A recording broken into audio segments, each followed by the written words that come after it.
Hi ma'am, ay halay. Luhong basu chalure, lapin police basu chalure. Haji yum dah halay ma'am.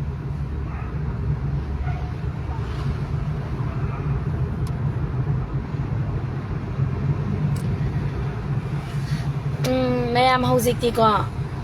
Ibung ko ay wam dai jage nang video din nabi kan ko.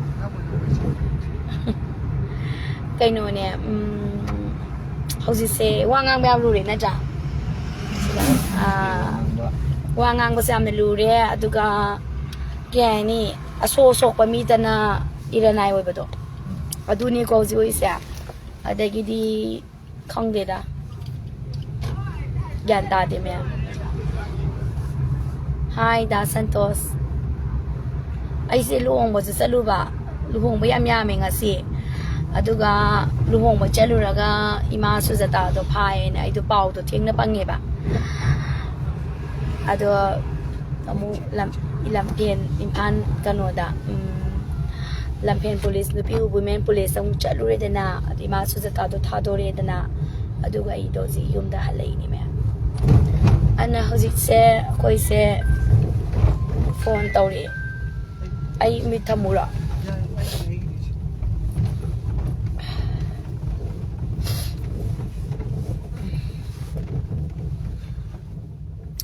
ay fajabro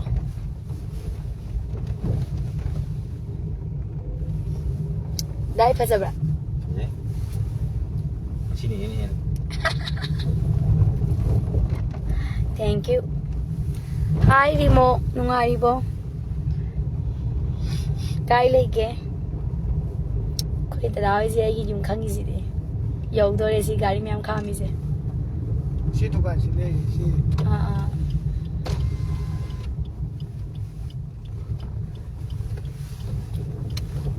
Yam nungai zare da thengna bagi damakta.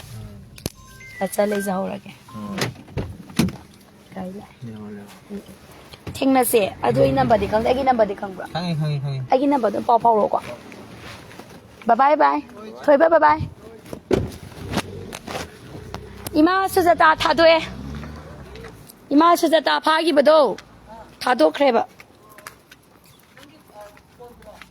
Nati ama ima suzata phai de ngasi. Adu thado re ba.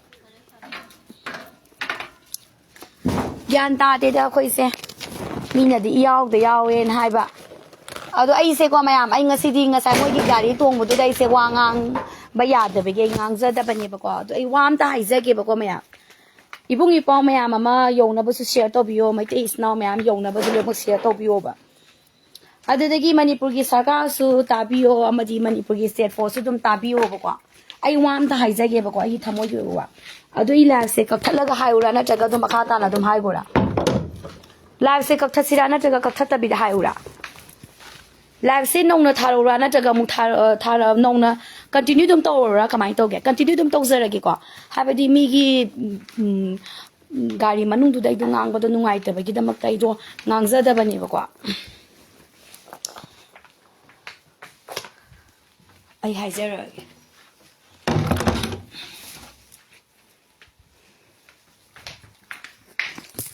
ai luhong ba hai ji po chasaru ba ne ba mayam ta tabiu ba ko hoi noi mayam na dai se sai ye ba sai ha ba di noi mayam na ai se kai hai na sai bi ha ba matam da iyaw da yaw ye na sai ye ba noi mayam na ai se iyaw da yaw ye wa se pangang da ngang ye ya ai ni rang khudi mak isu khudi mak yaw ye na noi ne na sai bi ye ba chai de sai de am ta ro ne mayam ado ai yaw za ro ge ba ai se tu min le za ba ngam me ba ado bo ai ge ma le ye ba jo jitana phana phagera phana phaloigera hauzik ti ima suzata na thokpa boiro ate ima na thola boiro ai ba akhoi mi do shi ba changbra khangdri ba phangdri ba ko phangde bani na kana ma thamoi na nungai ga doino ba dum tang khumbiyo ba nungai roi ba ngasi pa ba thoklei ba mayam si seng na hais ni ko idea ni mayam na dei ji pangsai de sai bi ba sini naw na su amana je pangsai sai bi ba mayam dei je hai pa yam sai thu yam na sai social media da ma na ngangning ba da ngangi ko li mingam bi ni copy ni ai je sai draw Nachan naman na niya mingam biya mo isa kanano ohelak pa no karigida magto oirak pa no maran sunglay laita ba pota RK Echan Thoi binya niya maran sigi basu laite amadi ke ba mingam bi oirak basu ai laite ba apaw bi tongam bi oirak basu laite ba nuine di police na su amana su ai yaung da yawe hai gani ba Congress na su BJP na su ai amta nushi ba nati ai khange ba adu ai di luhong pam da laire imam pha gre ba de paula kani ibung ipong pha gre ba de paula kani ama matau gra bade paula kani adegi di handaki phayeng gi de phagi bo khoki basu paula kani adu ai gi ta du lak pi da su ai ke su waro dre bana khoida ai ke waro dre ba yuzi ai hoina ai waro kana am tai de waro ba lai za dre ba ai hoina ko adu ga ngasi pau ba RK Echan Thoi bina tawzagi basidi ai social activist ne hai gi na hai na bagi na bagta tholok pa sunate ai social influencer sunate ai popularity pamba sunate ai celebrity sunate ai yam famous oi bani pi sunate famous oi zade ba si matang irei sana khangbiyo ba adubu sumnu si zaru ba hai tare ko amasu nu si mina hai ne nangna Facebook ta social media da nga ga kari kana ga dori ge na kana gera ai khangde ai kem khangde ko nangna social media da koi lau lau ga zum thoka da ban na tia ba sai khange kana ko min nangna social media yaw du su pudi organization ama da front end organization ama da join to ro NGO ma to ge bra CSO ma yaw ge bra in ga da ba in lo na ha ye ba ai ke su pam za de ai apam ba ama tai lai za de ba yoina is irei sa amoina public amoina view tham ba kyam kai ge ba CSO yaw ga di akoi opinion tham ba ya da ba ba CSO yaw daga di front end organization yaw daga di amta yaw daga di akoi se ai go ba boys ya law ba ya da braba press media da press mita ai si CSO ga mayam ta leina da ba su front end organization mayam ta leina daga su ai si maira pai bi sangstan amata yaw daga di ai si press meet phamba ya da braba sine aina ngasi irei sa ko di magtai na ang janingi se city people ki voice leba na koi sungang bayai puning da leba potu di hai bayai jana aina si hai bana aina irang se sagalabra nataga aina irang si crime kyam tawrage aina yam achu ba murder ki ba case crime aina tawrabra ba mayam yaning den da hai biu ne Manipur sarkar su tabiyo ba honorable chief minister so honorable SP Esa public amoy na ay khange ay nanganga kanda lay pa ama sumthoka da banate social media da koi law law ga sumthoka da banate dubo social media da koi law ga sumthoka da banatra ga su ay gi liyeng biri ba ay gi viewersing amadi na koi di mi na tabra ba na koi irei sa gi maiting na tabra ba kang lay sa na tabra na koi mari mangang taba do ay gi di enough yare ba aduga ay na haibo wasa le magsummi na ay hagi basu lekte I am a celebrity ni I am na motivational speaker amani I si am na talker amani na ina khalaga I di la thajarak pasna teba yaningi ko adubu praja amoina sarkar da yaning da babu oiro civil organization da yaning da babu oiro front end organization da yaning da babu oiro loop amma da yaning da babu oiro ai khoi go ba penza di haiza badi ai khoi right ni ina ina khanja ba yi wa ne ba masi la la dra ba ko si kak ta nei nai jani za te kem nate adubu ibung ipom phare bada khoi se phan chongja ba ima ma phare bada phan chongja ba hauji ti ima ma pha bada magi macha mamom mapari thokata ba natro mamom ma pha bada macha mama oibaga mapari pari oibaduga thokata ba natro pari ama sokpa matamda mama oibising mamom sina thoga kangada ba natro mi duna mi ama hala me na taga drug ama pura me na taga masna mi ama no na kapa me na taga mana mi ama izat manghala me na taga RK Echan Thoi bina mi ama bu kano to hala me no na kapa me na taga mana kaini aina aduko bayamna this crime achoba ma tawra me hairaga di yes phago ba punishment the piwo ba kashu kai de ba lo ne ba ai koi se no one is above the law I basi ai khangjaye ba Manipur ki police department ai khangjaye ba no one is above the law law gi matak ta kanam ta lei ba ya de ba chumme ba adubu na khoi gi manung da su o mapan da su sarkar natab su civil society organization da su ai khoi punamak se accurate sincerity oina work to ba honesty no work to ba arum ayang yeng da ba amadi yam accurate oiba transparency oiba punsi chu padum laws na bound toraga law gi makhada nyom chumna thabak toba ngasi bawa kana puthoro ba khuthek pa yai price pi ba yai ba yaningi ko adu aina haizaningi na ibung ipa mai te isnaw da soro amada soro haizaningi na ko hojikti mi ama phare pulle haba matamda thokpirakna ba amadi lawbirakna ba mi se manipur da khuthek pi oba kana kana legi je nachanda nachan oibi kaya da ne mamom oibi kaya da pari oiba kaya kaya da ne inkhaleiba akoi aise kuntra kapli kuntra ma toine ne ko ibung ipa maitai sininau maitai nongsa khun ngak ba sing punama committee oigera front end organization da leiba sing ai haizage ba ima ma pharak pa matamda ibung ipa ma pharak pa matamda inaw ma sorak pa matamda lawbina ba khongbina ba YouTuber ma phaba matamda blogger ma phaba matamda apil sapina ba social media da lawbina ba kana tholei ge khut thek pi oba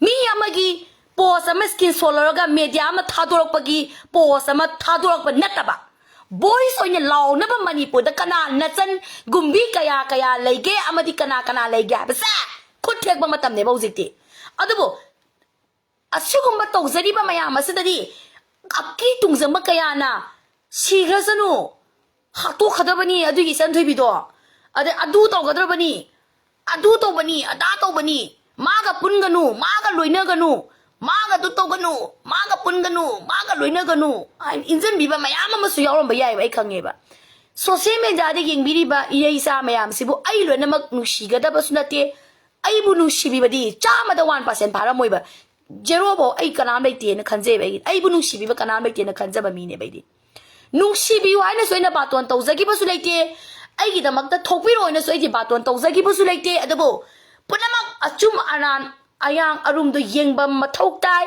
achum ma pot di chummi hai ga da bani lan ma pot di lale ai ga da bani ba si ai goi ba phirem ne ba ana hauzik ti ibung ipa ma akhoi sokhaning de ima ma ta sokhaning de inaw nu pm ma ta sokhaning de Satras mahiroi amata apa pun tohaning de ba yoina chungtau tohaning de ba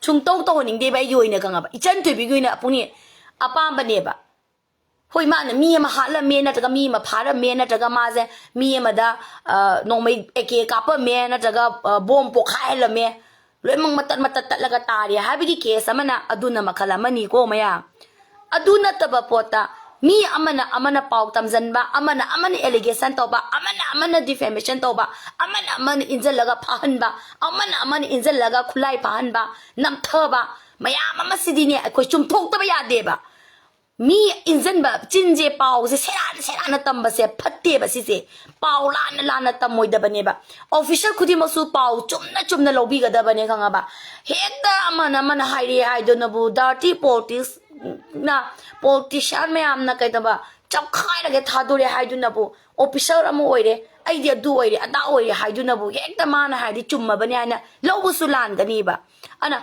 hojik ti akhoi gi da ibung ipa ma pharak pa solak pa matam da kadubi hongna doino kadubi ngaina doino haina ruba leitana tholak pa mathau ta dro ina haise ima ma phaba matam da magi macha sing thokadabani macha ma phaba matam da mama sing thokadabani hongna ba haina bagi mathau ta de ba hauzik lady se kari no ba hauzik lady se ko hauzik kai no ba khoi tawri se akhoi hauzik irang se ai wa ma haige ai na handak ngangak tabada amadi kem update tor tabana tanda ai bu nungsibi ba lak mari muki follower le bas mi tara di kai haire Ichan Thoi bi nang update tor tabana akhoi se ngam khai gi lan je loi gra boi ninge na mi mari manga na hairak pasu yawe ba ai du Noi me amna hairak toga su Ichan Thoi bi nang na update torok tabadagi nang na ara pa mafam je satlaga update torok tabadagi ai ko ji lan je loi gra boi ninge na sometimes ai gi customer na hairam ba yawe ba si hai tu na ai se amna proud oya ba gi wan na te ba ai na natraga su manipur da blogger mayam ma lai ba YouTuber mayam ma lai Facebook ki page mayam ma lai ba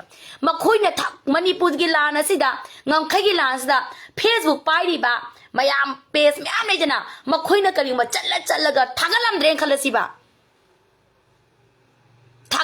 na khalasiba yam kaishu impact yam phangom ba phangom gadre ne aduna magi leizabada thagali ba mayam se I could appreciate to bam thoe ba adi Taingo ma phaba matamda kanana lauge ai natana ama YouTuber ma phaba matamda kanana lauge ai natana ai ma phaba matamda di Manipur gi blogger amadi Manipur gi YouTuber amatana apil salakpa leibra leite ko ado ai warau de ba kanamta da ai gu nyadi noi na ngonda mating torok ta suyai mating torok suyai noi na ai awaba da mating pang suyai pang da suyai ai na thoklei ba sa ai credit phange ai prize toge ai na khoi mayam ai gi michang oi ke ai na sigi mi police ai gi power ni ai gi shakti ni ai gi sangani na no mata RK san thibi nya ai khangi ba leite khalama ba ima ha pa gi pa ima leita ba sa sigi ai papu ge ba sigo magi thongna le ban da san RK san toi bi ne ba no mata ai sanga khongi de no mata ai ibung i pause da masigi mi ga tinaraga di ai gi michang oi ga doi ni ai gi aduni adani sigi party sigi ai gi o doi ni ai gi michang ni michane na ai adu gi oi ba khudong sa ba lauraga ngase ya ba ni misida ko ai na no mata khudong sa ba lauraga tinage haina ne ai khangi ba leite ba khanga ba ai gi district ne ba yaning ma poto yaningi yaning da poto yaning da ba mi ne bai di khanga ba Sao bagi maram nate, sao ri bagi maram loina mak laigani. Sauning bagi pen da bagi maram loina mak laigani. Ai na irei sa mayam da waro bagi su maram laigani. Na khushu loina mak waro gani. Adugo ai ngonda sum paraman pi bagi wani ko na khoi masen da su tong na draw. Na khoi masen da su nushina da ba, pau injan da ba. Lana pau hun ba. Praza mayam da lana hun na bagi tamak tamami ma saw na. Tarai ba sa asi yamna luye ba masi kai kawi but sana ba kawe ba. But sanari ba se ai koi nya sang da ba mathok tai sanari ba but se koi ngak thok ba mathok tai ngak thok ke ta di number 1 na thamoi de mak ka bo oyo ba aduga mating pang gi ba posya pok pok thok na ga no ba khanga ba ana haizening ba di me ama le ye ba ko ana sini aina haizening ba ko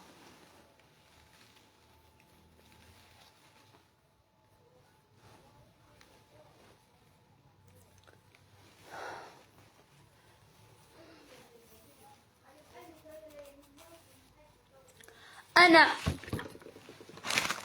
aina haisi de yaning de habiro ne ana hojik ti yekna ban le ma koi shali bane ba kuki lepa nai te nai khoi de etek sa thana bagi da makta moi ahing tum de bunker semba ma khoi lepte ma khoi gi lami training pi ba ma khoi lepte kuchu khulai paisa ma lep da ba sa irei sa khudi mangna khangbi ga da bane ba ngasi ba wa mayam na blogger mayam na YouTuber mayam na page mayam na fund jab to rakiba sangstan mayam na helping kaya mating pangjan ba mayam na fund jab to rakibigina handa ki ngam khaisi atuki matik yam na kana zabane ba sisu ubiyo ba na koi na khanga ba mi na koi ne ta tholaga kana gum ne tholaga nang na tholaga aina tholaga hekta tangam ga da ba na te ba aina khangda ba mayam na koi na khangam gani na koi na khangda ba kaya aina khangam gani ba mioi ba khudi mak se perfect na te ba luri ba di kari no har kan da ne pau tamba serana na ne khanga ba pau tam jamba se masi khwai dingi patta ba tabak ne ba se ai haijeram ge ba ana ai hojik ti kem ta yawning de yaw su yaw roi kem yawning de hoi ai su yaw ba yai na ai haurak pham em su ne ai em su sangsan da ai no ji ibung ipa da ibung anda ki kano sida pham pu change to ko da boy ta di nachan member gi hapsal wa ba matam da ibung ipa na ko do bi gi machan ai bu ko do bi welcome to roi dino em su da ai bu nu shi bi ba ai gi magun kang bi ba ai gi ipo yam le ye ai gi ibung yam le ye em su da ko ai hai yaw gi ya ye ai ni chalu batam da ani lady ba sangsana sing da function organization da nasan la e thong hang do pi thong thilu ba matam da karam ba ibung na thong lon jala ka doino ba karam ba ibung na thong lon jala ka doino machan ai lak ba matam da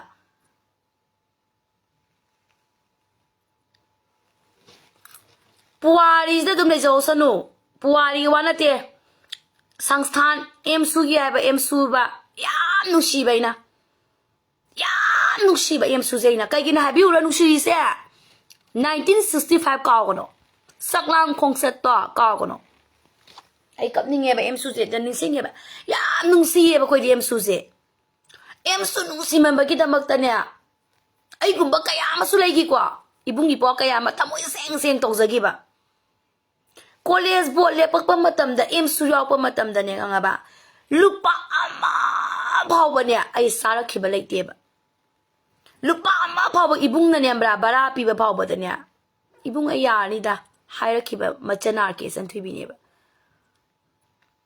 akoi di satani na lakpa ko pada bara ga pibi be ibung na nusieba emsu yam nusieba aina sanga emsu di lapam lapa sat like tamba phangdaba je emsu office le laga like tamani adi coaching sinbini afaba mayama akoi ni emsu yawa matam da afaba ngata ne nimi humni workshop to hongani leadership workshop to hongani publicity tambi gani matam da ibung advisor ko akoi gi da khamboy ke moi president ko advisor le rame dan thai ne gi da James Bond matam mamang da ado matam da yawzarak pane ko je da tambi gani publicity kamai sakani kamai na wanga gani dum tambi rak pangata ne makoi na khangaba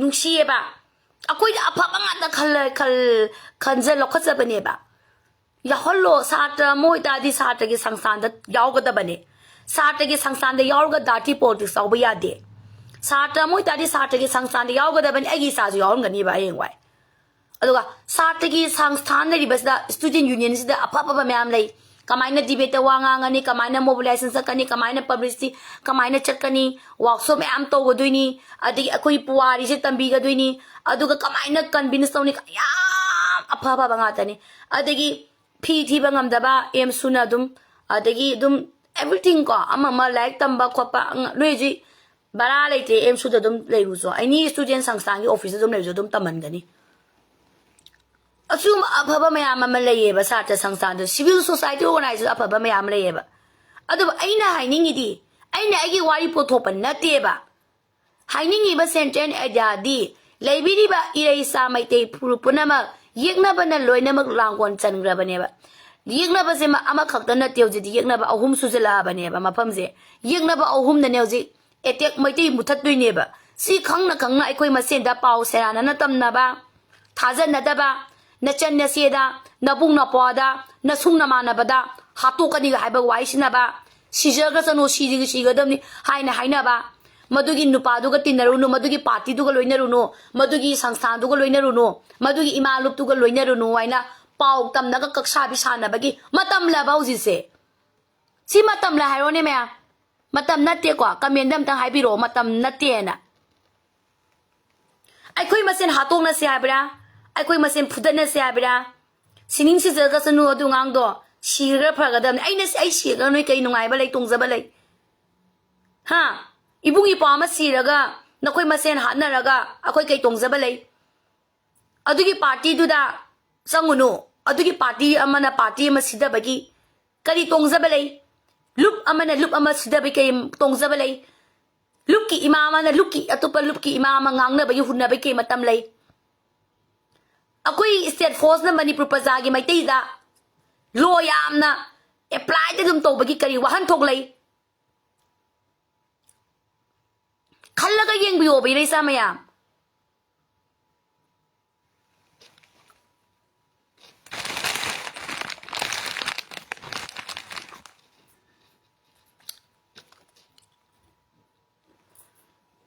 matam la ba jung bo se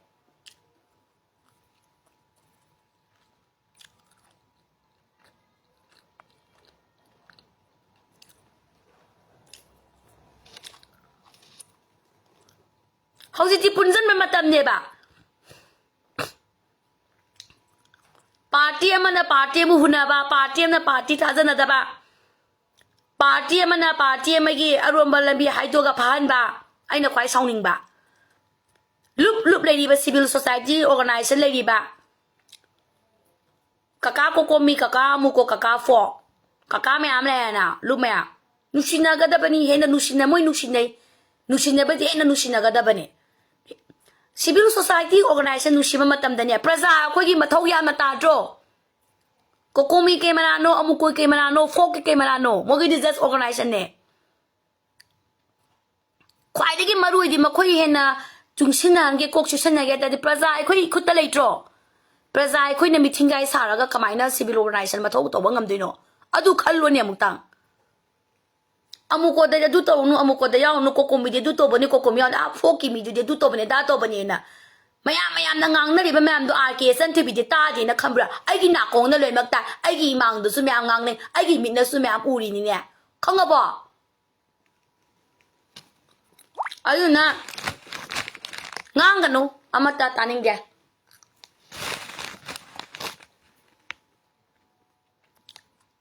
loop amana tinagre loinagre noi noi gi lam kendra gi ima loop mayam loinagre loinaga adugi ima du dilagdi adugi ima maira pa bilagdi adugi ima ne dunen haine begi matamla ngangningi ba pen da ba mayam da mamang da ngang da ba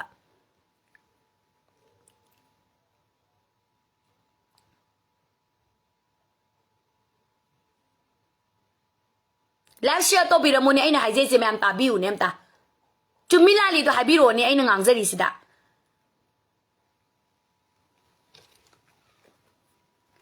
noina khali je si minister ga se bali ge haming tar ko ya si minister ga se thaja o manipur de ri ba si minister je tangam ro ma zo kam ke kam tangam na te uji kai ur kar kem tam bangam de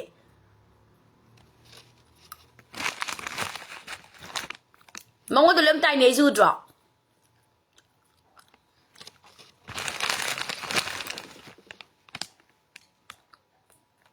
akoi na ngangza ba ne ba akoi na ngasi ba si minister do chai no chai yo dum chai ba ko pa pe da ngang ba yai kwai di luri ba di central government ne bali ge haming thiri ye bali ge haming apang ma min na bali ge haming oi di ba nang matang da asing ba min nga kra sa de ba adu khang sa adu du na ke to ba dai bali ge haming oi ju hen ba ya na ko na song thok ka da ba na tro apang mi min sum bali ge haming oi la ga na pang ba ni ne ma na masaru ne in thok ka dra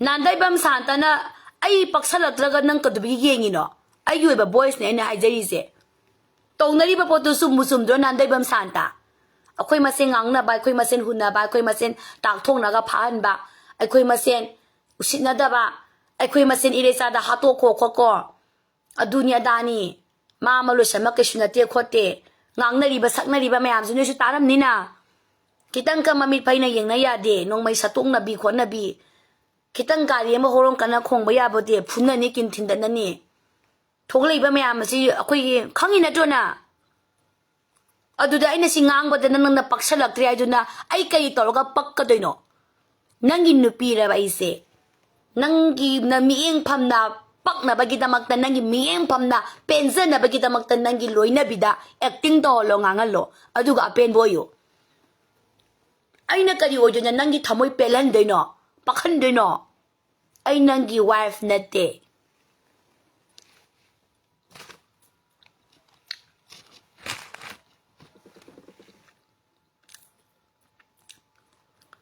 aina ngangi ma'am se maming matha ke am pandra sunung do lo ina mag yeira ba ngata ne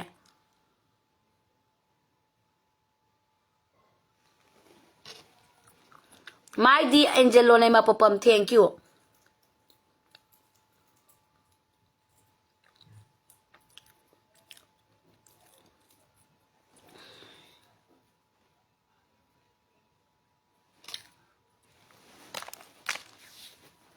cookie gi mafam da khoi gi mai te gi gari salo mai tha do khini mai te gari ne khangal di mai te gi pot na ma pu wo sam sam ba mi chama mana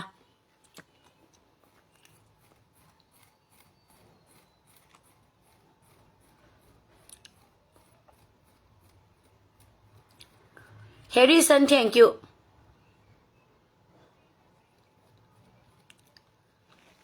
ai su kem yaw ning de daw je kem yaw di se duna ai kem satre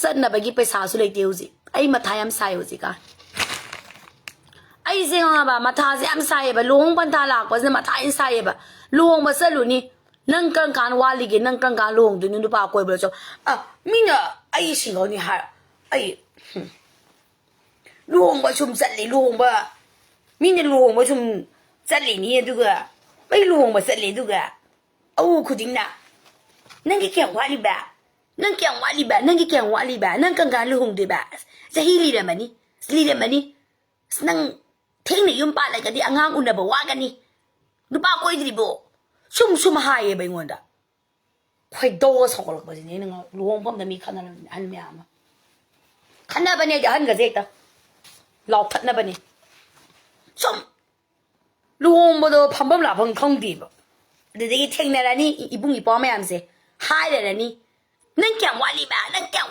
nang ni luhong ma nang kyang wa li ba luhong ge ima gi isa nu pa lei ta bro lei hayeng mangon ka bi ro hai ram ba ni adu hai ro ga na ikai khang da bi nu pa pam bi nu pa chop bi mai tha bi ai ri handa ge se da fighting chat pa gi khong ham ba nungai ram da ba se ising myam tha ga idi khong ga se nong ma da mari rak ni aina ga phasana ham dok sari se haksang gi manung gi amang ba do le mak thoklei na tra adu ga thibong law ba gi ni na hai bi ba koi lu ni gyang ta de ba manipur se ko ka ngau sei ni di ja ja ni ne sam na luhong ba gi za ko sum mu tau za ba ni adu za ka chin da mamang da di ami gi mi nga ta paisa tha am tu ba na te da ro mes tu na jum to salaga ka pe ni am la na le ni ma ju la am la me ye ba paisa tha ro ko ju nga pham ba ga ngai na ba gi pham bai wa ni adu sum za ko sa ba gi sum za ko ma ani tang thek sa bai wa ni rồi đấy rồi ấy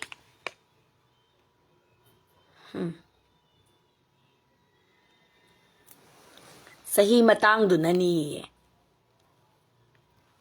hong agi luhong pham biu la o mangon ka bi ro hong agi ai gi da mak ta nunga yai phana ba gi da mak ta ne thambi ro leije re gi ta loi oina thamoi do men jen je re gi pai bi ro khudang si nangi na khutuna ai gi khudang se pai ba ngam draga su ai gi khudna adongi khutto pai je raga sing je re gi punsi le pun se ma se nu si pantung yo re se smaina haraga di khumo ne khumo ai ni ne khumo jingang than ne ge khumo ne khumo papa tu na khumo thoglo khumo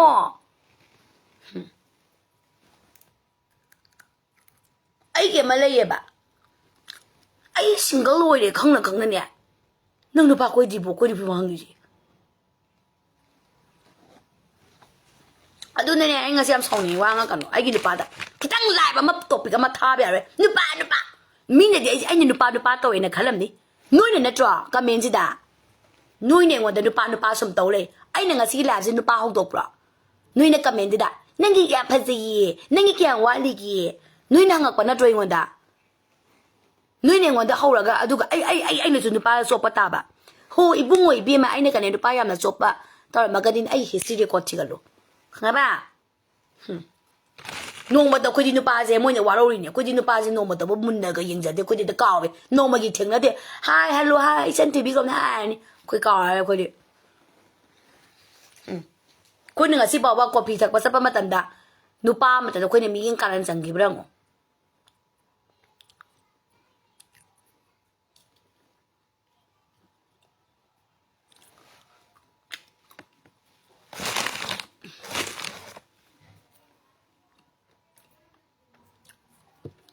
kumaro niyo zinu pam ta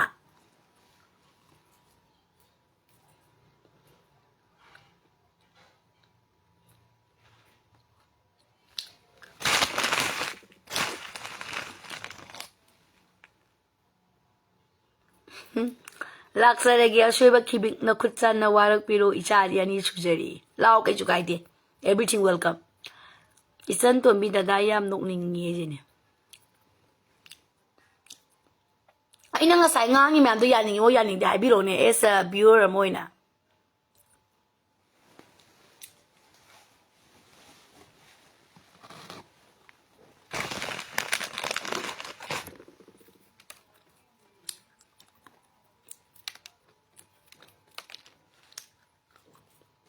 Migi kudu omni waije pito kudu ne ya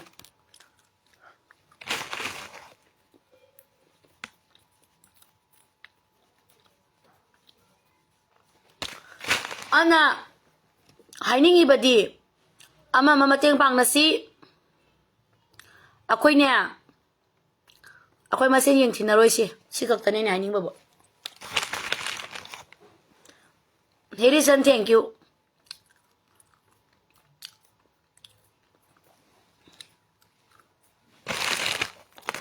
ꯑꯩꯁꯦ ꯆꯩꯔꯕꯅꯦ ꯃꯌꯥꯝꯅ ꯁꯦꯛꯃꯥꯏꯒꯤ ꯗꯥ ꯔꯣꯕꯤꯟꯒꯁꯦ ꯑꯩꯅ ꯌꯥꯝ ꯅꯨꯡꯁꯤꯔꯝꯕꯅꯦ ꯑꯗꯣ ꯃꯥꯅ ꯑꯩ ꯆꯩꯃꯟꯗꯅ ꯑꯗꯨꯝ ꯆꯩꯗꯣꯏꯅꯦ ꯃꯥꯅ ꯑꯩꯁꯦ ꯑꯗꯨꯝ ꯆꯩ ꯂꯩꯔꯦ ꯏꯕꯨꯡ ꯅꯨꯄꯥꯅ ꯑꯩꯁꯦ ꯀꯩ ꯇꯧꯕꯒꯤ ꯆꯩꯅꯣ ꯍꯥꯏꯕꯤꯌꯨꯔꯥ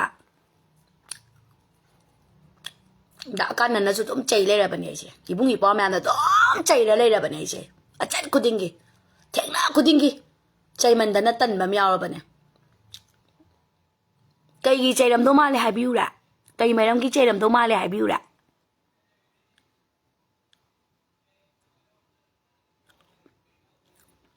We Maitai, why we cannot able to be a one unity?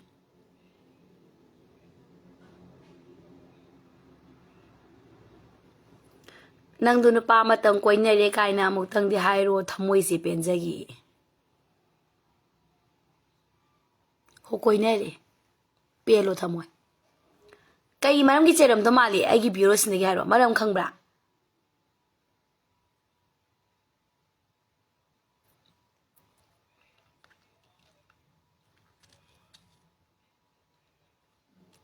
ꯀꯩ ꯃꯔꯝꯒꯤ ꯆꯩꯔꯝꯗꯧ ꯃꯥꯜꯂꯤ ꯆꯕꯦꯡ ꯆꯕꯦꯡ ꯉꯥꯡꯕꯒꯤ ꯑꯣꯏꯗꯣꯏꯅꯦ ꯆꯨꯝꯃꯦ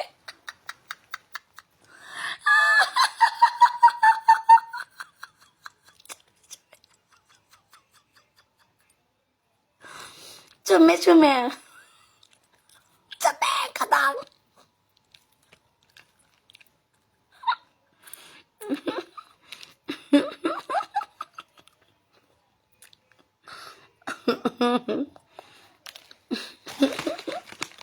ꯑꯩꯗꯤ ꯈꯪꯗꯦ ꯀꯗꯕꯤ ꯈꯪꯗꯣꯏꯅꯣ ꯌꯥꯏ ꯁ꯭ꯀꯨꯜ 360 ꯅꯪꯅ ꯀꯔꯝꯕ ꯑꯦꯃꯤꯟꯅꯣ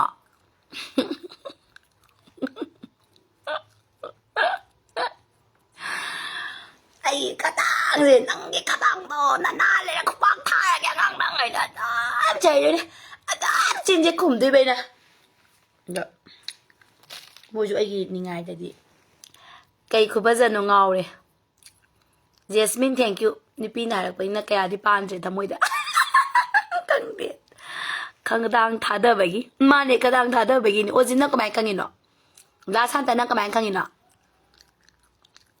ꯋꯥ ꯉꯥꯡꯕꯒꯤ ꯆꯩꯔꯤꯕ ꯉꯥꯡꯗꯣꯏꯅꯦ ꯑꯩꯁꯦ ꯉꯥꯡꯗꯣꯏꯅꯦ ꯑꯩꯅꯒꯅꯦ ꯉꯥꯡꯕꯁꯦ ꯇꯥꯗꯕ ꯌꯥꯔꯣꯏ ꯇꯥꯟꯅꯔꯒꯅꯦ ꯈꯨꯗꯥꯡꯗ ꯄꯥꯏꯔ ꯑꯃ ꯁꯣꯔꯣ ꯁꯣꯔꯣ ꯆꯤꯡꯒꯦ ꯍꯥꯏꯔ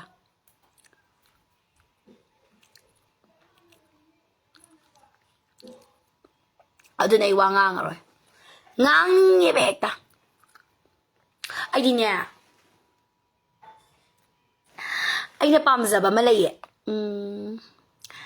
ꯅꯣꯛꯇꯤ ꯅꯣꯛꯅꯒꯅꯣꯕ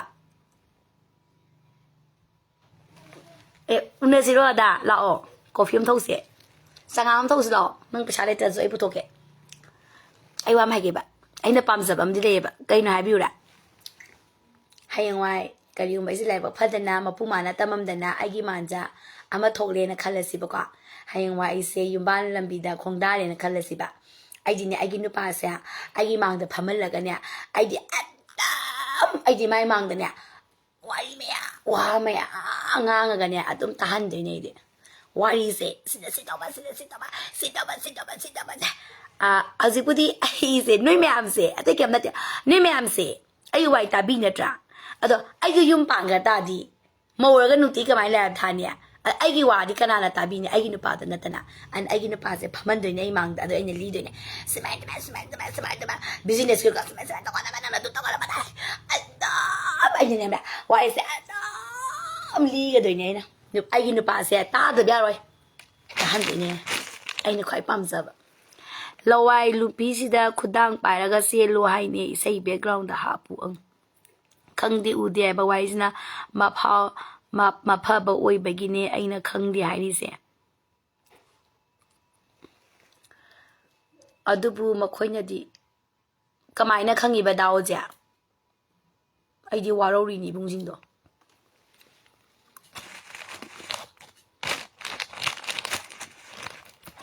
ꯑꯩ ꯋꯥ ꯑꯃ ꯍꯥꯏꯒꯦ BPR की वाटी आरामबाई तेंगोन की बिष्णुपुर की दा अमरुगी टीम दा नुपा यामना थोकपगी वाने मोई टीम दा नुपा थोकतबने ममाई से याम सानबा अदुनने अइना माई थाहनदबा यादेने बाइरेन चलेदिदो खंगबा मीने तुहत पीरबने मोई जेजो अइना खंगबगिने तुहत पीबा टीमने अदुगिने अइना मोबाइल टीम यांगांग सिनुनी ममा याम सोनबा लै अदु अइना मची अइना कमाइना ममाई कनगदगे अमदी अइना हाबिदुजे दा कोरोसु हाबिदुने हाबिदिने ना मे माई सोनबा मतम नते हुजि आरामबाई तेंगोन नबु माई सोनबा यारो मम्माई थागदबने कनगदबने मपांग कमनतना माई जु कनगदबा हौजिति इकायबा यादे कदि इकायदि बाइते मीने तुहत पिरने तुहत पिरोइदु इकायबा याब्रो इकायबसु यादे आरामबाई तेंगोन इकायबा सुंया यादे आइगी ओइना आइगी मोटनिको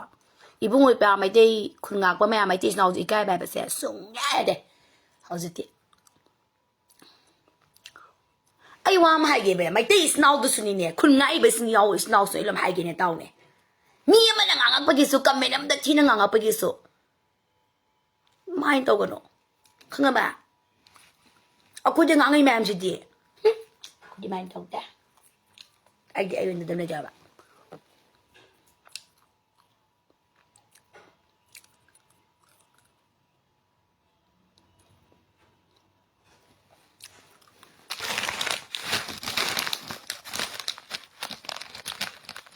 लम अमा लैये अदुदु योंथोदि मतेंग पांगबा हौरगे तौबने पैसा खल लेमदोजि पैसा लेमदबा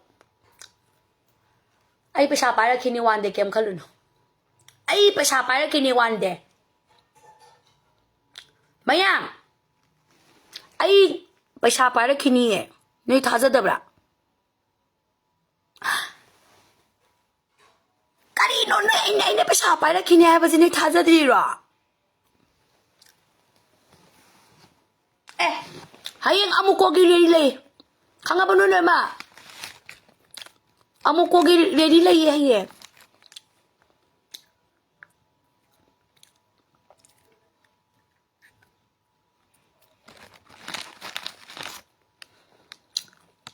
Ay di tajay.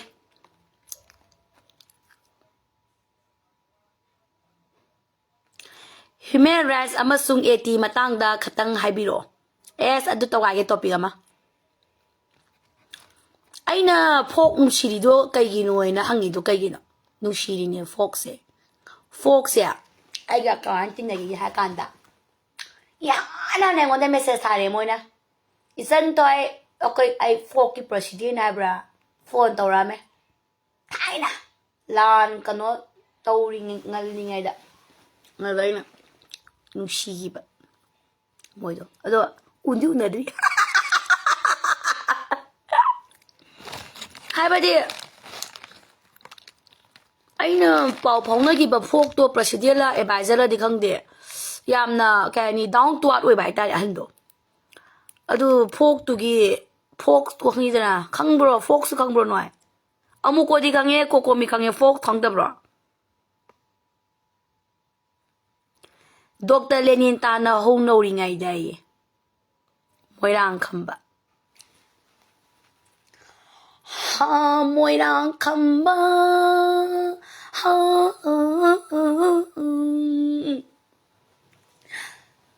다시 단호하이바 말레이바니 이빠 이쁘더기 라잉 망암드라마 다시 단호 말레이바니 붕어 Dr. Lenin naga 다시 단호시 라잉 뭐 ngomgadabagi kepa laite ipai pugini mai tegi ini aise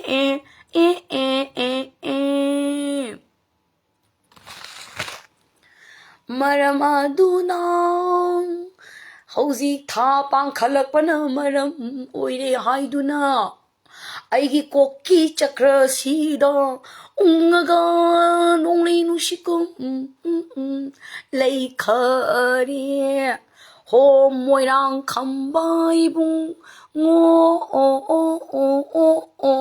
ꯅꯨꯡꯁꯤꯕ ꯊꯥ ꯄꯥꯡꯈꯠꯂꯛꯄꯒꯤ ꯉꯥꯎꯕ ꯍꯧꯔꯦ ꯗꯣꯛꯇꯔ ꯂꯦꯅꯤꯟ ꯄꯥꯝꯖꯗꯦ ꯔꯥꯟꯆꯤ ꯍꯥꯏꯕ ꯃꯐꯝꯗ ꯑꯩꯕꯨ ꯇꯤꯀꯦꯠ ꯀꯛꯄꯤꯗꯨꯅ ꯄꯨꯕꯤꯌꯨꯅꯦ ꯔꯥꯟꯆꯤ ꯃꯐꯝ ꯌꯧꯕꯒ ꯂꯥꯏꯚ ꯊꯥꯖꯔꯛꯇꯨꯅ ꯂꯝꯁꯨ ꯀꯣꯏꯗꯨꯅ ꯑꯩꯒꯤ ꯊꯥꯁꯤ ꯊꯥꯅꯧꯒꯤ ꯀꯣꯛꯁꯦ ꯂꯥꯌꯦꯡꯖꯒꯤꯅꯦ ꯍꯥ ꯃꯣꯏꯔꯥꯡ ꯈꯝꯕ ꯀꯩ ꯍꯥꯏꯅꯣ ꯈꯪꯗꯦ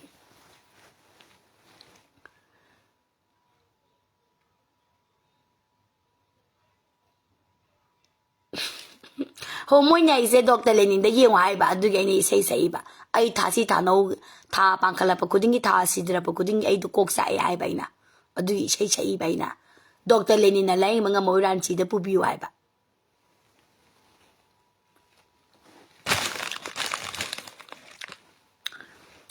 ꯍꯧꯖꯤꯛꯀꯤ ꯀꯀꯥ ꯐꯣꯛꯁꯇꯣ ꯈꯪꯗꯕ꯭ꯔꯣ ꯅꯣꯏ ꯀꯅꯥ ꯀꯅꯥ ꯈꯪꯉꯤ ꯈꯨꯠ ꯊꯥꯡꯒꯠꯂꯣ ꯀꯀꯥ ꯃꯨꯀꯣ ꯈꯪꯉꯦ ꯀꯀꯥ ꯀꯣꯀꯣꯃꯤ ꯈꯪꯉꯦ ꯀꯀꯥ ꯐꯣꯛꯁꯇꯤ ꯈꯪꯗꯕ꯭ꯔꯣ ꯅꯈꯣꯏ ꯈꯪꯉꯤ ꯈꯪꯗꯦ ꯍꯥꯏꯔꯣ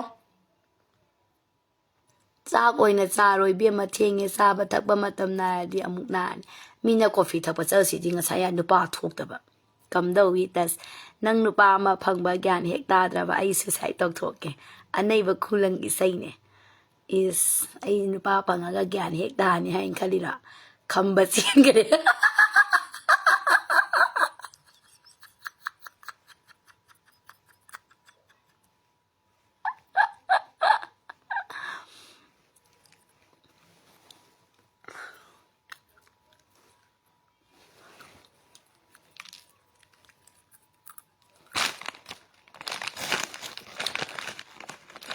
ꯈꯪꯉꯦ ꯑꯗꯨꯅꯦ ꯀꯀꯥ ꯐꯣꯛꯁꯇꯣ ꯑꯗꯨꯗꯒꯤ ꯃꯣꯏꯒꯤ ꯑꯍꯜ ꯑꯃ ꯑꯩꯉꯣꯟꯗ ꯐꯣꯟ ꯇꯧꯔꯛꯑꯦꯕ ꯄ꯭ꯔꯦꯁꯤꯗꯦꯟꯠꯂ ꯈꯪꯗꯦ ꯑꯦꯗꯚꯥꯏꯖꯔ ꯈꯪꯗꯦ ꯑꯁ ꯑꯗꯨ ꯑꯍꯟꯗꯣ ꯑꯩ ꯑꯝꯇ ꯎꯅꯅꯤꯡꯉꯤ ꯏꯕꯨꯡꯉꯣ ꯏꯕꯦꯝꯃ ꯃꯌꯥꯝ ꯌꯥꯝꯅꯅꯦ ꯑꯩꯅ ꯉꯥꯡꯕꯁꯤ ꯐꯣꯟꯁꯤꯗ ꯑꯩꯁꯦ ꯉꯥꯡꯕꯁꯤ ꯁꯨꯡꯁꯥꯎ ꯁꯥꯎꯗꯦ ꯍꯥꯏꯕ ꯑꯗꯨꯒꯤ ꯐꯣꯛꯁꯀꯤ ꯅꯨꯄꯥꯗꯣ ꯅꯨꯡꯁꯤ ꯍꯥꯏꯕ ꯑꯗꯨꯏ ꯑꯍꯟꯗꯣ ꯐꯣꯟ ꯅꯝꯕꯔꯒ ꯃꯥꯡꯈ꯭ꯔꯦ ꯃꯦꯁꯦꯖ ꯌꯥꯎꯔꯝꯒꯗ꯭ꯔꯣꯪꯗꯦ ꯄ꯭ꯔꯦꯁꯤꯗꯦꯟꯠꯂ ꯑꯦꯗꯚꯥꯏꯖꯔ ꯍꯥꯏꯅ ꯃꯦꯁꯦꯖ ꯊꯥꯔꯛꯈꯤꯕꯅꯤ ꯏꯆꯟꯇꯣꯏꯕꯤ ꯐꯣꯟ ꯑꯝꯇ ꯄꯥꯏꯕꯤꯔꯣ ꯑꯃꯨꯛꯇꯪ ꯋꯥꯔꯤ ꯁꯥꯟꯅꯁꯤ ꯎꯅꯁꯤꯅ ꯑꯗꯨꯗꯅꯦ ꯑꯩꯅꯅꯦ ꯁꯨꯏꯇꯥ ꯑꯣꯏꯅ ꯏꯕꯦꯝꯃ ꯑꯩꯅ ꯐꯣꯛꯀꯤ ꯄ꯭ꯔꯦꯁꯤꯗꯦꯟꯠꯗꯨꯗꯅꯦ ꯉꯥꯡꯕꯁꯤ ꯑꯩꯒꯤ ꯄꯨꯛꯅꯤꯡꯒꯤ ꯑꯄꯦꯟꯗꯕ ꯃꯌꯥꯝꯗꯣ ꯉꯥꯡꯉꯤꯕ ꯑꯗꯨꯗ ꯃꯥꯅ ꯑꯗꯨꯝ ꯇꯥꯕꯤꯔꯤꯕ ꯑꯗ ꯃꯥꯅ ꯇꯥꯏꯗꯨꯅꯅꯦ ꯈꯪꯕ꯭ꯔꯥ ꯑꯩꯁꯦ ꯑꯉꯥꯡ ꯃꯆꯥꯅꯤꯅ ꯈꯜꯂꯒ ꯑꯗꯨꯝ ꯅꯨꯡꯁꯤꯅ ꯑꯗꯨꯝ ꯇꯥꯕꯤꯕ ꯑꯆꯨꯝꯕ ꯄꯣꯏꯟꯁꯨ ꯉꯥꯛꯇ ꯑꯣꯏꯕ ꯀꯣꯏꯊꯣꯔꯛꯑꯣ ꯍꯥꯏꯕꯅꯦ ꯃꯣꯏ ꯑꯣꯐꯤꯁꯇ ꯑꯝꯇꯪ ꯆꯠꯂꯨ ꯇꯥꯔꯦ ꯐꯣꯛꯁꯤ ꯑꯣꯐꯤꯁꯇ ꯀꯗꯥꯏ ꯂꯩ ꯈꯪꯕ꯭ꯔꯥ ꯅꯣꯏ ꯇꯥꯟꯅꯁꯦ ꯈꯝꯕꯗꯣ ꯀꯅꯥꯝ ꯆꯦꯟꯈꯤꯒꯦ ꯅꯪ ꯈꯔ ꯄꯥꯏꯁꯜꯂꯛꯄ ꯃꯥꯜꯂꯤ ꯂꯨꯍꯣꯡꯐꯝꯗꯒꯤ ꯗꯥꯔꯁꯇ ꯀꯦ ꯆꯟꯊꯣꯏꯕꯤꯁꯦ ꯌꯨ ꯊꯛꯄ ꯍꯩꯇꯕꯤ ꯅꯨꯄꯤꯅꯦ ꯍꯪꯉꯣ ꯑꯩ ꯏꯃꯥꯟꯅꯕꯤꯁꯤꯡꯗ ꯁꯣꯖꯨꯕꯨꯗꯤ ꯊꯛꯑꯦ ꯄꯤꯁꯀꯤ ꯊꯨꯝꯃꯦ ꯁꯣꯖꯨꯗꯤ ꯑꯩꯗꯤ ꯊꯛꯇꯦ ꯍꯩꯇꯦ ꯗꯥꯔꯁꯇ ꯅꯪ ꯁꯛ ꯉꯧꯔꯦ ꯀꯥꯏꯅꯒ ꯁꯛ ꯀꯥꯛꯏꯔꯣ ꯅꯪꯁꯦ ꯑꯩꯅ ꯅꯤꯁꯥ ꯆꯥꯗꯕꯗꯨꯗ ꯅꯪꯁꯦ ꯑꯩꯅ ꯈꯤꯇꯪ ꯂꯥꯏꯇꯤ ꯄꯤꯇꯤꯡ ꯑꯣꯏꯔꯦ ꯀꯥꯏꯅꯒ ꯅꯪꯁꯦ ꯗꯤꯃꯥꯟ ꯁꯥꯔꯤꯔꯣ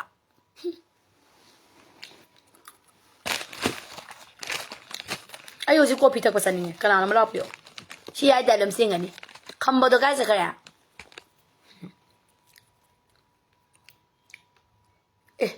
ꯑꯃꯨꯛꯀꯣꯒꯤ ꯔꯦꯂꯤ ꯀꯅꯥ ꯀꯅꯥ ꯆꯠꯇꯣꯏꯅꯣ ꯑꯗꯨꯁꯨ ꯆꯞ ꯃꯥꯟꯅꯩ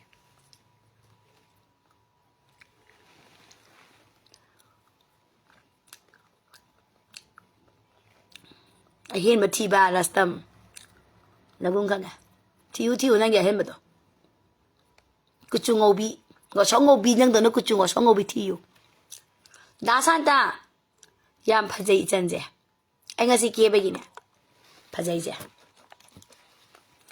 ꯈꯥꯏꯗꯦꯝ ꯃꯅꯤꯁꯨ ꯌꯥꯎꯕꯅꯦ ꯑꯗꯨꯗ ꯉꯁꯤꯒꯤ ꯌꯥꯝ ꯐꯖꯩ ꯗꯥ ꯑꯃꯤꯠ ꯑꯍꯣꯡ ꯁꯕꯝ ꯈꯥꯏꯗꯦꯝ ꯃꯅꯤ ꯄꯨꯄꯨ ꯈꯥꯏꯗꯦꯝ ꯃꯅꯤꯔꯣ ꯑꯃꯤꯇꯥ ꯑꯍꯣꯡ ꯁꯪꯕꯝ Nangi nupa se masak fazaiye.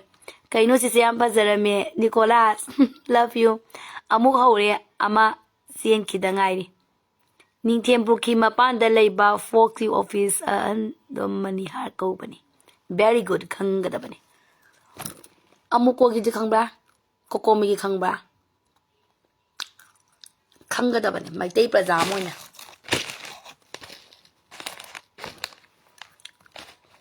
Moirang khamba nang kai dawre habano. Moirang khamba nang ayam pambra. Nang ayam pamzara ba. Maya. Ay big ubra. Ay purak pad ay big pura para krena. Moirang khamba se ngo tayam hawi ngo dara sam amtang ngango. Ayaw ji chay do niya moirang khamba se. Moirang khamba.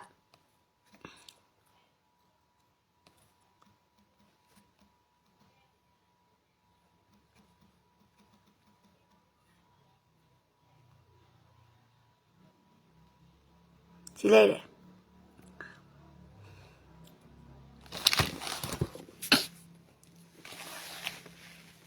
Ho moirang khamba nushiba.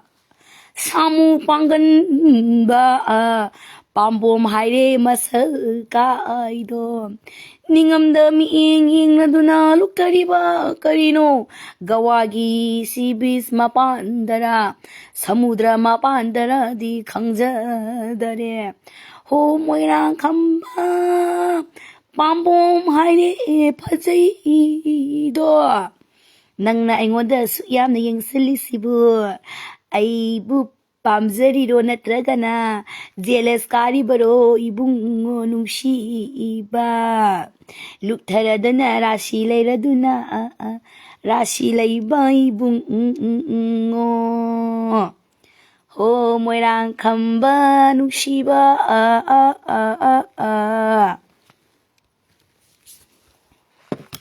Maitai masama sunataba maitai masaya masagano ko thi nga kan blog tok sangi bungo dasani ai copy ta popopio ai ngasi di tan ngai moirang khamba do kai sakare kali no tawra mi se daro san ai shire da nateba maitai atopa jati na ne maitai gi ming yam tholaga ne yamna apaw yam saba yam leben da blog to gi Moirang Thoibi Male Sisi ne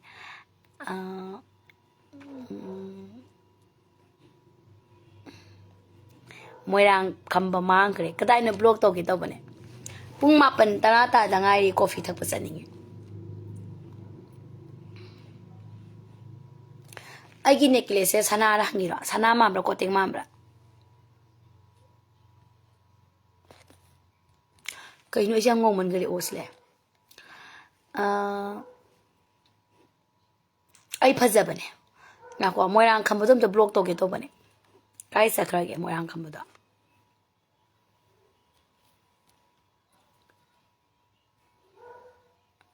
osle blog taning de maku yaw da bada yum pan mi da man bro Moku yaw da ba bi ki meaning de kai no kanga ba What is the meaning of moku yaw da ba Haidi tabuk suning da ba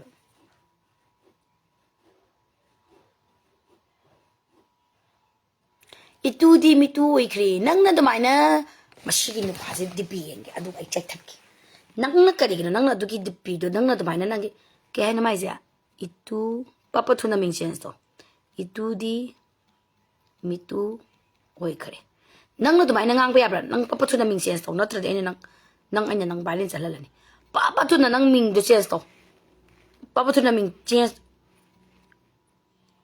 papa thuna ai lo bala da san ni papa thuna nang yung nang aina kai to yung nang di nang chi change to zara gayo change to zara gayo Oh, nang ay natira ga. Photo yang halage na.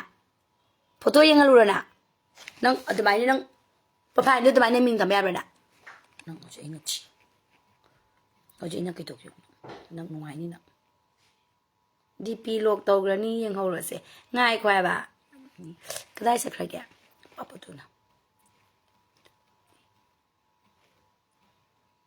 kaya banu itu kaya banu itu itu di mitu oikre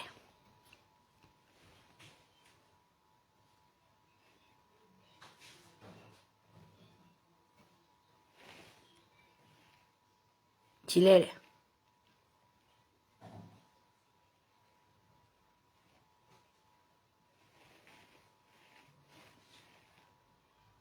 kari no nang tori sia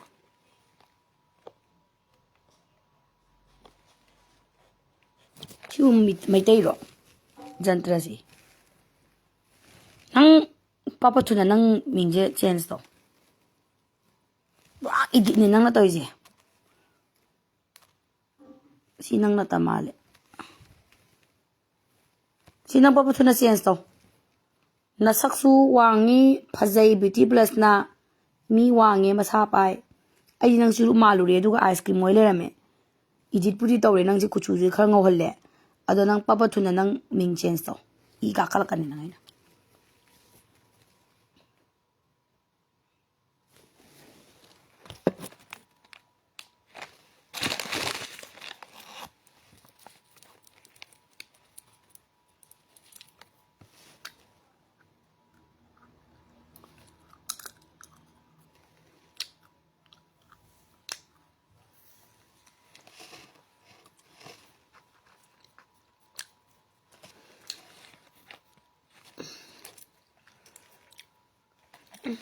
mayam dress hong dok ni nga bane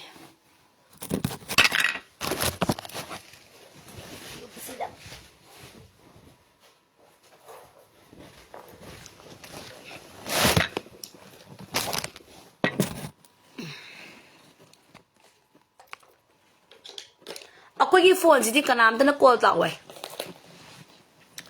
isan yam na di phajai nga si se adolik to khitang kaumal le medapati diamond ama kapaga leire mayam ai sak sahadi gawi babua ai mau sarura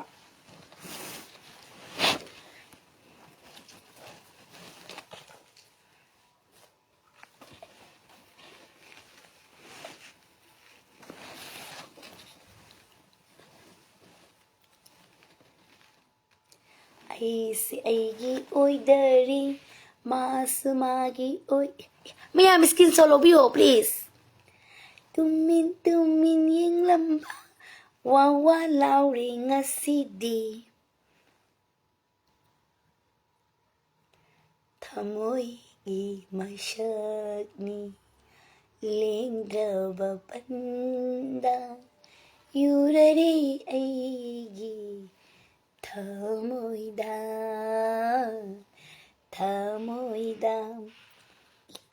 ikaina yengjaba aigi misina karibu hairi ngauraba aigi wakal sida nangbuni aina ngairi se New Year nang naba agi album ama tholak kadore maya support obio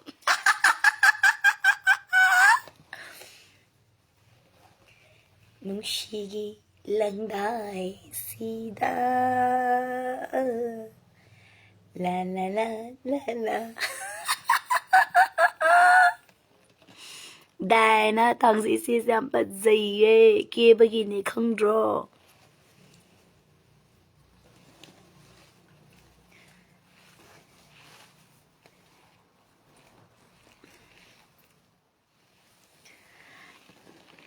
Shigi la ai phải xem mà Ma'am, skin so the lobby.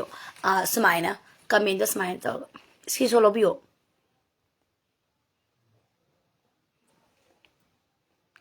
Thamoy, thamoy, aigi thamoy.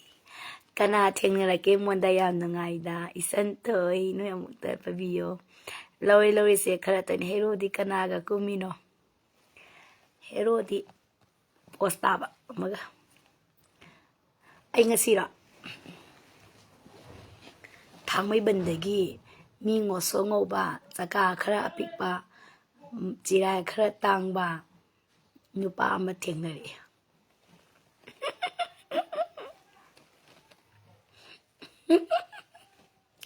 Legi karwa toromba. Thadok thajin toromba nupa amaga. Nungsi wai tungnari. Luhong kay dawrige.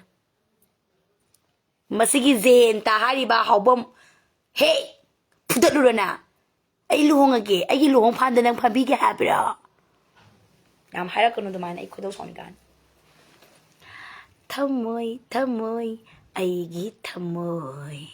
Aigi thamoy sida hanggi. Ay nga si pasay. Asay ka mo rin. Ay luhong ninge. La la la la. Ado, ako'y sabi luhong di ba ko niya di luhong pa pa mi ko. Ado mau si na di ting luhong nu da hay ko. Kaya no si siya. Yang kang do. Mau ay ba siyang wa ba ni hay na ige. Ay di mau ay ga ay di nuay di ne. Ay di wa pa pam de. Ay di mau ay ga ay gi nu pa se ay gi mang to pamalaga ay na why di de. Isi gisu khara khallu. Kaya ta na duduna.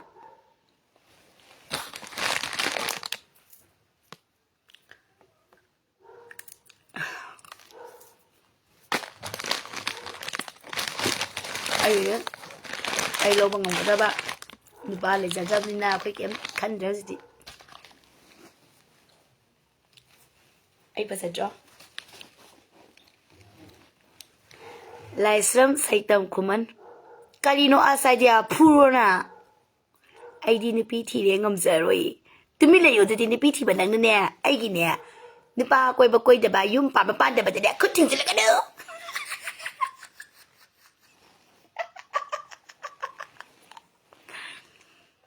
Ay yum pa ba da ba. Ni pa koy ba koy da ba.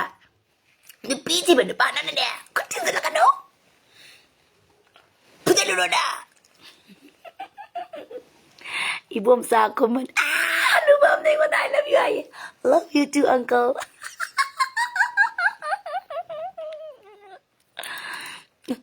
Ay, di shit.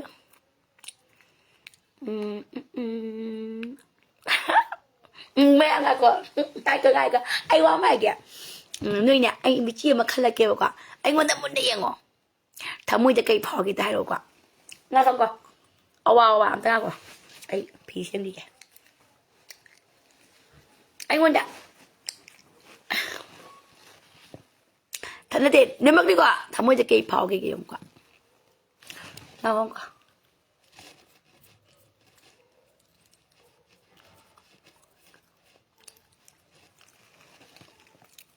Ako awa-awa.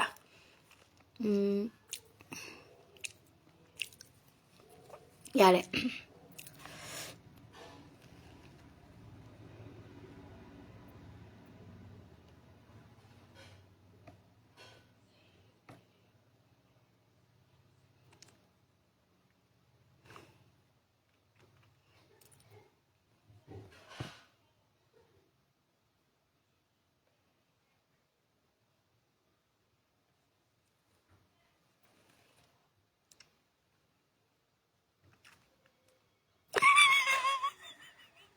Awa-awa nga ko.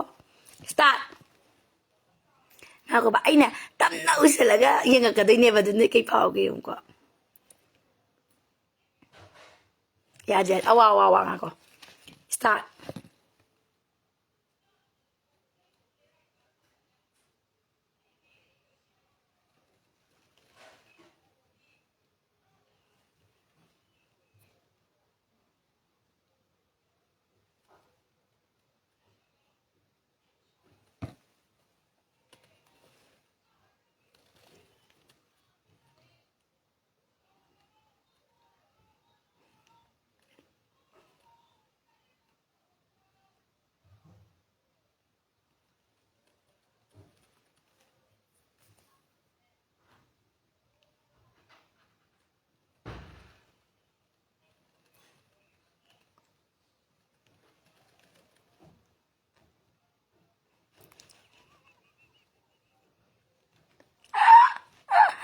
Cây phao kìa.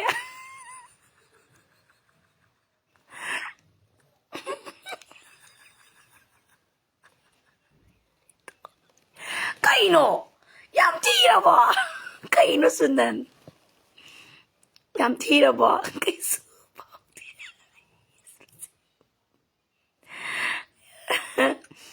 Sẽ vậy. Thăm môi cho cây phao kìa.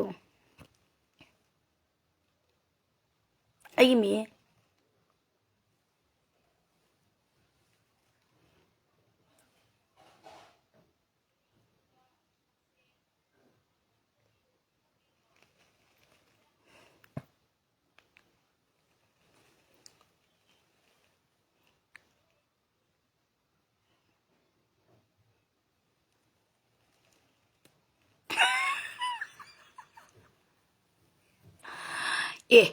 Ai cái này đi yuan rồi kìa. Ai cái miếng thì nơi thầm môi cho cái phao kìa. Nó hăng bị bữa xíu yuan vào câu bữa. Cái sân là bị tàu xí xí. Cái sân là bị.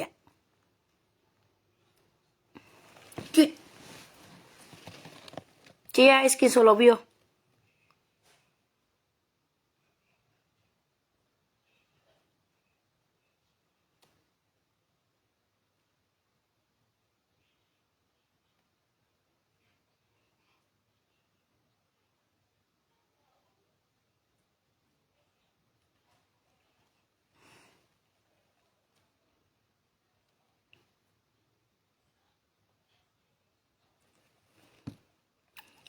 Asing bukucu yang ning bro maya. Makeup lang to sira.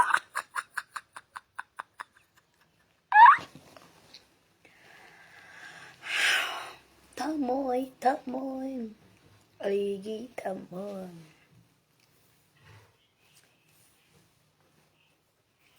Anh nasi pa se wa lo.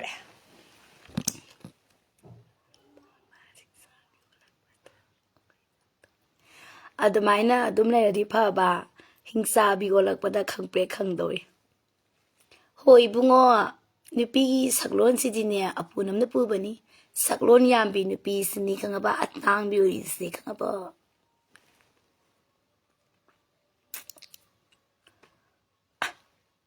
Oi. Makeup maman hanjalle. Pachai. Thank you. Dasanta.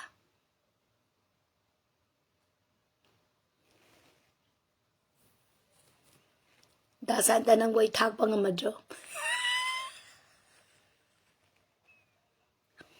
Ngam daw man di.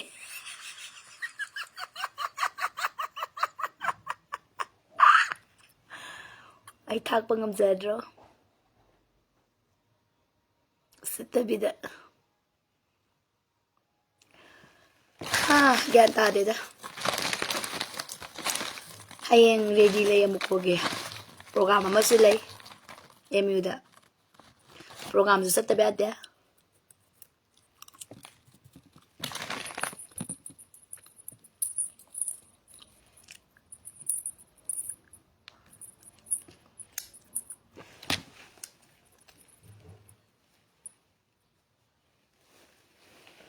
Ichan Thoi ne khange. Kedasu. Tamo. Ai gitamo ishina hangli. Wakan. Pazaba ne Ichan. Hemam Ramanda ay kanano.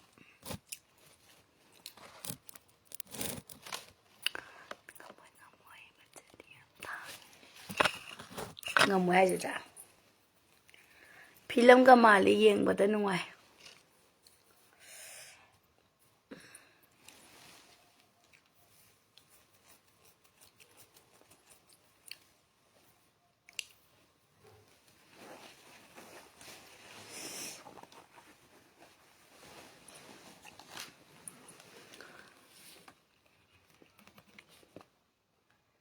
Sumana may sesantari.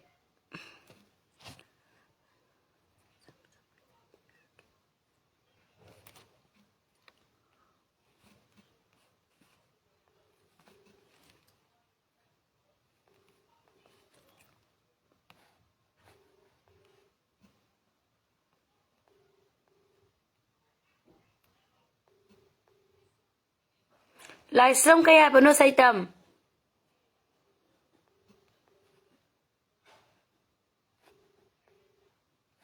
Kanano sibo?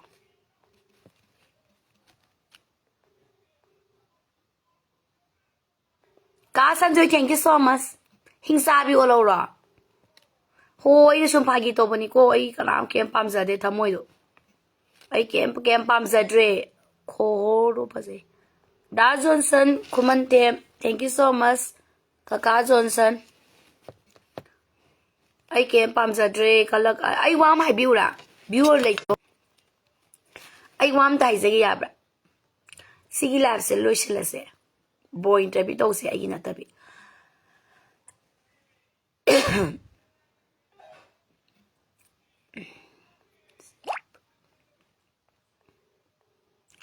Ai wam dai jagi yabra. Nupa ro nupi ro ko a hem lam thi manga ta ne. Akhoi jam ta pamjadre.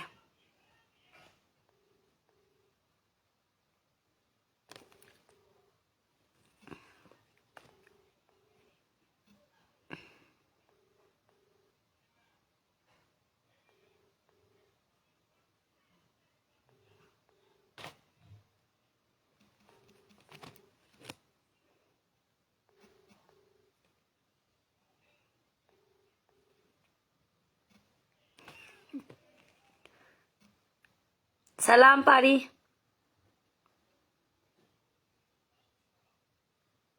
Koi se ain thari sidi. Thu grab action di. Thari ni ya kak pa nga thari. Kai no. Che nang thari je phasana som nam di kamai na mi no gang di. Kai na na. Na tiong ne. Che ai na thari jong kwa.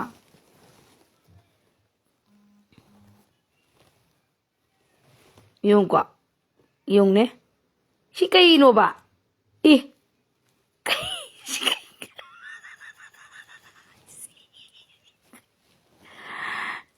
Ai nang tay si kai no. Phasana som nam ba tharo da na. Sam si na sam pha re. Phajade. O si kha phajai.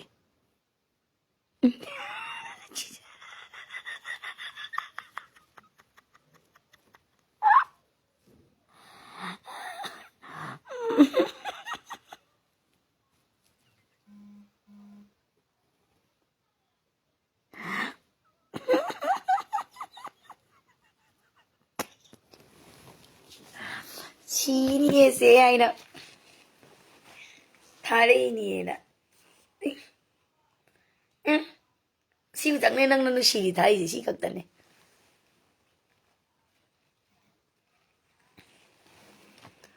Hi Radhika, ai phajabra. Radhika nang ai na ba tabi de.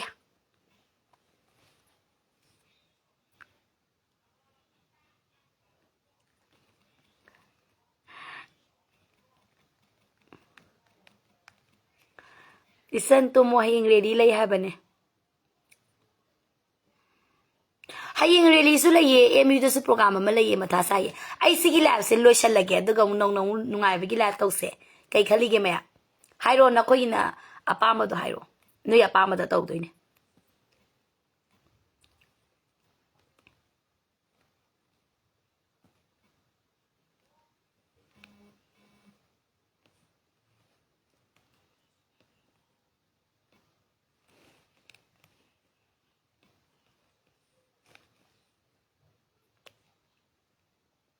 Da comment do di kitang swap to thoba kai taw ge.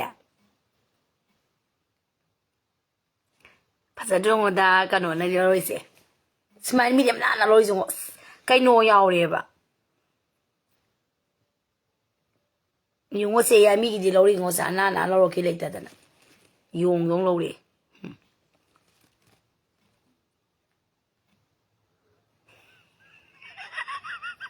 Diamond da ka ta ni. Sale. Rohan, okay, sila lo sila nung ay ba tawlo si. Nga ko skin som da lo ki ge. Ya rồi.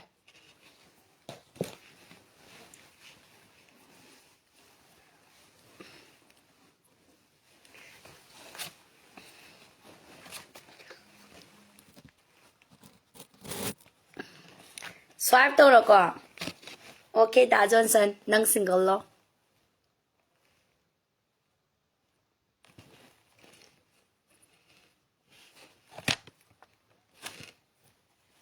Loro screenshot. I need action harakanda. 1, 2, 3, action.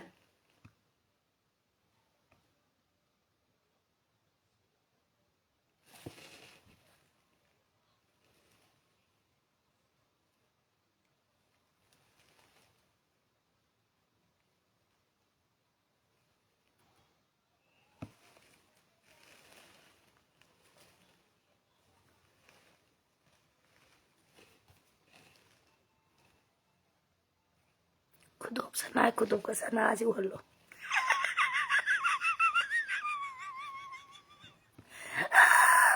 Si sana asing mo ba?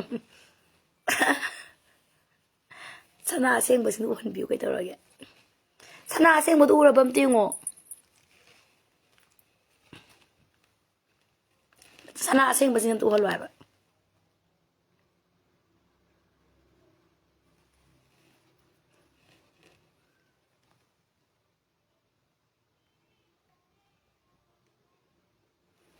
Sana ili si Walo.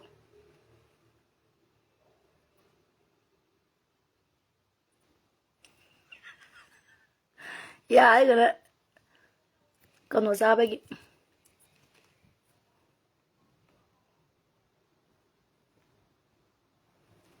Ay li udra ba?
Yara ba? Thank you. Sige live lo sa lagi to ano ba live ang to sa no si. Laure kay dami gana.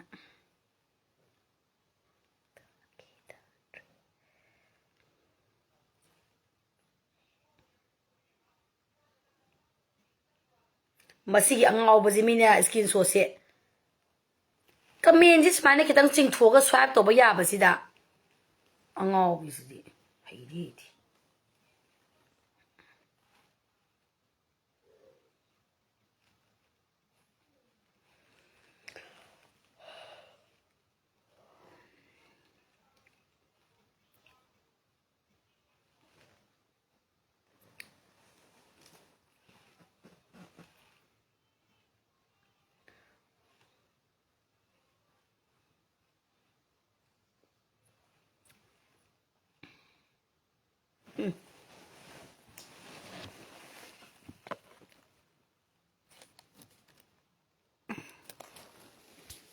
Mai ta thokpada mathanda khangzani kaina ga Jacob na.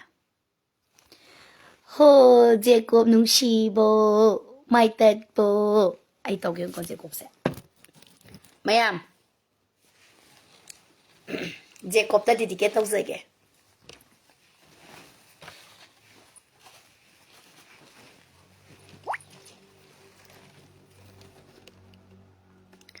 Ho Jacob nungsibo mai tat bo.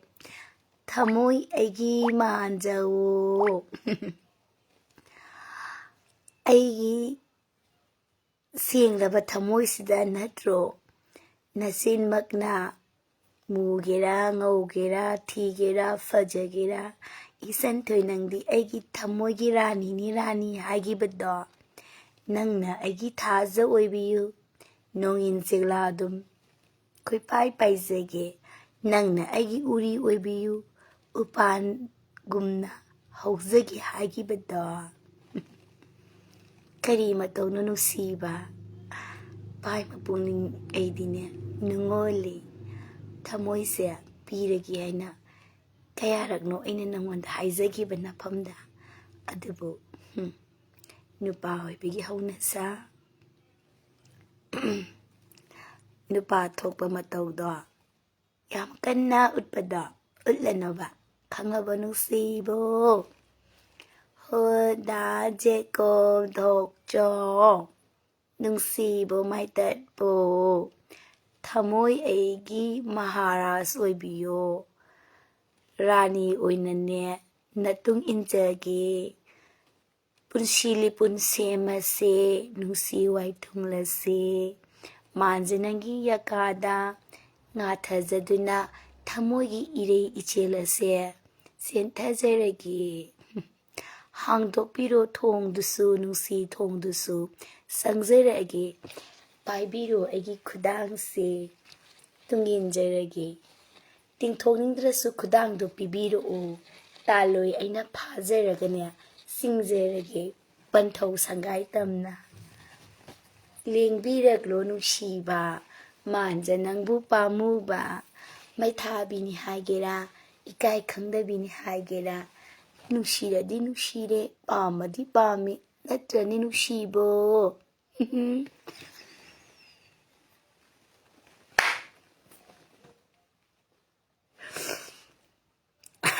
Nanti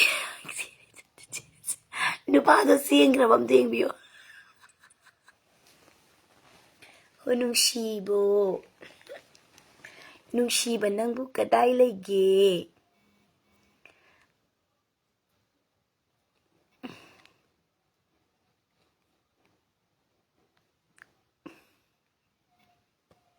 Saying tiri je haisi sirat pangan nubina kami malay sidi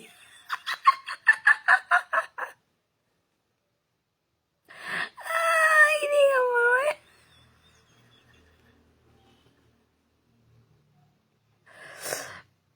pangan nubina kami malay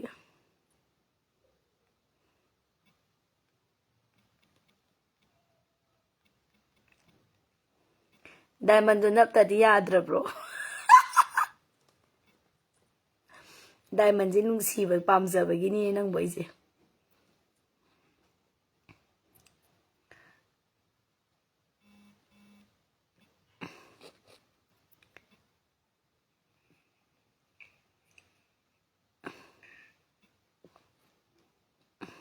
Jacob to siengrabra yongo kira mani Jacob koloina Jacob sien krabro nangbu Jacob oh Jacob where are you Jacob talk 좀 Jacob talk 좀 자 그래 파기 떠보네 Jacob talk 좀 와로데 아이나 사이타론도 얌 누빠 스멀레 낭디 puнимagi thajagum phajai asengba puнимagi thajagum phajaba aida karigino khoimu amate laktasibo agi puнимagi mangana sida khoimu loina wan tharaga longna tagrabro kagadara Jiko waisi pasabra kangte blue diamond do yam mamal nairaba datu makal amani ribat poklen niyo hi ribat nong na pokli bara poklen anyway thank you so much agi love se mutasara ke to laugh nong mai ba nong ning ba bor kaina interview horasi next live thank you so much ma'am love you bye bye